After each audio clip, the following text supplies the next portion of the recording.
CIST, une nouvelle qui n'a pas manqué de faire parler. Le 19 août dernier, Jennifer Flavin, mariée depuis 25 ans au célèbre acteur Sylvester Stallone, a déposé une demande de divorce devant un tribunal du comté de Palm Beach, en Floride.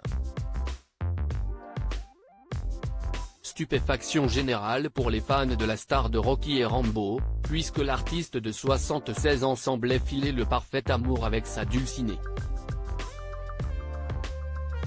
Il s'était marié en 1997, alors qu'il était déjà amoureux depuis 1988 après une première rencontre dans un restaurant de Beverly Hills. Ensemble, ils ont fondé une jolie famille.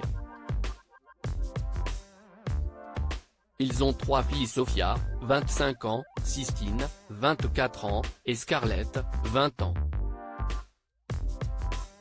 À noter que l'acteur est également père d'un fils, Sergio, issu de son précédent mariage avec Sasha Czak. Son fils aîné Sage, qu'il partage avec Starlin Wright, est décédé en 2012. Il y a seulement 3 mois, Sylvester Stallone et Jennifer Flavin se montraient très tendres l'un envers l'autre sur Instagram à l'occasion de leur 25e anniversaire de mariage. Clap de fin, mais le conte de fées a désormais pris fin. Et ce n'est pas la première fois que cela arrive, comme le rappelle Paris Match dans son dernier numéro. En effet, le 14 mars 1994, alors que le couple nage déjà en plein bonheur, il s'était installé dans une maison à 8 millions de dollars au Benedict Canyon.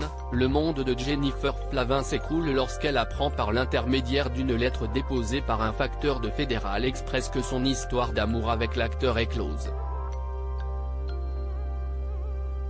Quelques jours plus tard, elle comprend pourquoi, par le biais de son agent.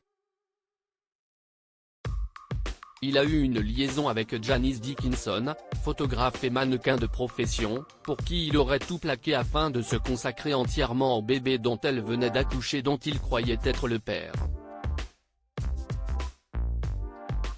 Mais après avoir compris que ce n'était pas le cas grâce à un test de paternité, Sylvester Stallone rompra aussitôt pour se lancer dans une frénésie de conquête.